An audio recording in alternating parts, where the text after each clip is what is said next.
discover trading the same way most people do. A video, a post, someone showing profits on a screen. It looks simple. Charts moving up and down. Green candles, red candles, buy, sell. Money appearing in seconds. They call it trading. Stocks, crypto, Forex, different markets. Same promise. Financial freedom. So you open your first trading app. Create an account. Deposit a small amount of money. Nothing crazy. Just enough to try. The platform shows endless charts. Numbers moving every second. Prices rising, prices falling. You don't really understand what you're looking at, but it feels exciting, like a game. You watch videos explaining strategies, support, resistance, indicators, words that sound complicated, but the message always feels the same. Buy when it goes up, sell before it goes down. It seems easy, so you place your first trade. Your heart starts beating faster. The price moves immediately, up, down, up again. Your balance changes every second. For the first time, you feel the power of the market. You close the trade quickly, a small profit. Not much, but enough to feel real. Enough to make you curious, because in that moment you believe something important. That trading is simple, that anyone can do it, that money is just waiting on the other side of the screen. But every trader remembers this moment, the first trade, the first profit, because that's the moment the market pulls you in.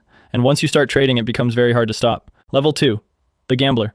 The first profit changes something. It's small, maybe a few dollars, but it feels important, because now you believe it's real.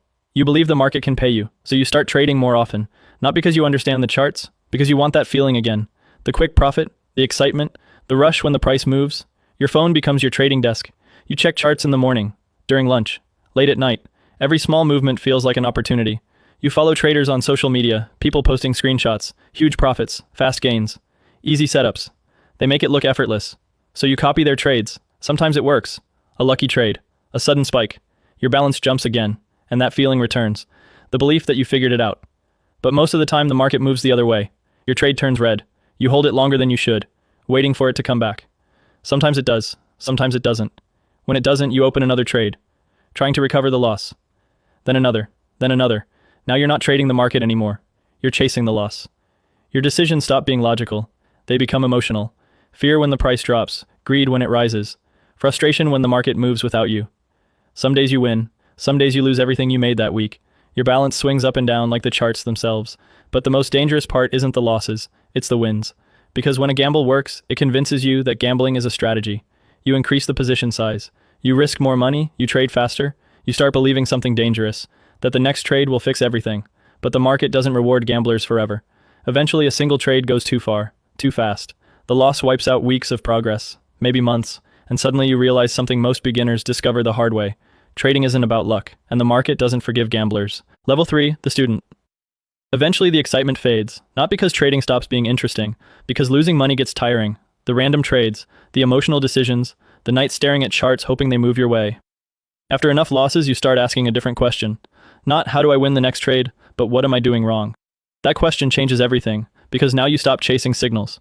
You start searching for knowledge. You open videos about technical analysis, long tutorials, slow explanations, charts filled with lines. You hear new terms, support, resistance, liquidity, trend, risk management. At first it feels overwhelming. Every strategy promises success. Every trader claims they know the secret. But slowly you begin understanding something important. The market isn't random. It moves because people move it. Fear pushes prices down. Greed pushes prices up. And patterns appear again and again. You begin studying charts differently, not looking for fast profits, looking for structure. You start marking levels, watching how price reacts, noticing how certain zones repeat. You read books about trading psychology. You learn that the biggest enemy isn't the market, it's the trader. Impatience, fear, overconfidence. You begin tracking your trades, writing them down, what you did right, what you did wrong. Some nights you don't trade at all. You just study charts. Hours of quiet observation, watching the market move without touching it. This stage is slow, frustrating, sometimes boring. But something important begins forming. Discipline. You start realizing trading isn't gambling, it's probability. And probabilities only work when the trader follows the rules. Level 4, the demo trader. After months of learning, something becomes clear. Trading knowledge is easy. Applying it with real money is the hard part. Because when real money is involved, everything changes. The moment a trade goes red, your emotions return. Fear, doubt, the urge to close the trade too early or hold it too long. So you decide to remove the pressure. You open a demo account. No real money, just practice. At first it feels strange. The profits don't feel exciting. The losses don't hurt. But something important happens. You finally start following your rules. You wait for proper setups. You mark your levels. You plan the trade before entering it. Sometimes the trade wins. Sometimes it loses. But now the result matters less, because the process matters more. You begin testing strategies, different time frames, different markets. Some ideas fail quickly. Others start showing consistency. You learn something powerful.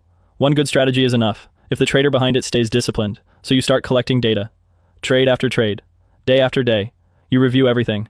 Entry points, exit points, mistakes, improvements.